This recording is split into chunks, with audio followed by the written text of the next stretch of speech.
Bu murojaatim yurtimizdagi barcha insonlarga tegishli. Eshitinglar, sizlar uchun manfaatli bo'ladi.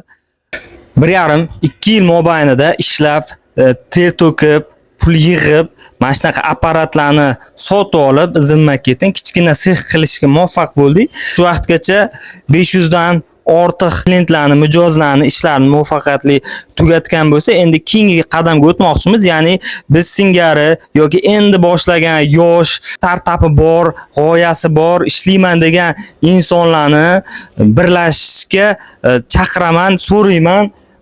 Ular kimda o'zini g'oyasi bo'lsa, ishlab chiqarishga ishonsa, lekin kuchi yetmayotgan bo'lsa, ham moddiy jihatdan, ham ishlab chiqarish realizatsiya jihatdan bizga yordam beramiz. Bir-birimizga yordam berib, yurtimizda ishlab chiqarish sohasini rivojlantirishga birgalikda hissa qo'shishni so'ragan bo'lardim. Bu murojaatdan foydalanib, agar kimda shunaqa shu kategoriyaga kirsa, ya'ni yosh elektronshik bolalar bo'lishi mumkin, hali yuborib qo'yasizlar. G'oyasi bo'lsa, albatta murojaat qilishsin.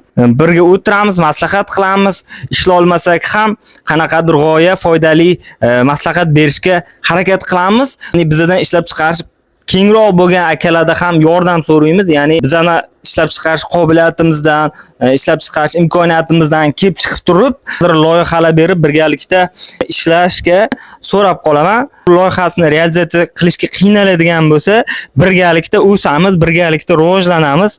Bunda maqsad nima? Ishlab chiqarish qobiliyatimiz darajasida ishlayapmiz, lekin yangi ideyalar kerak va bir o'zimizning kuchimiz yetmayapti.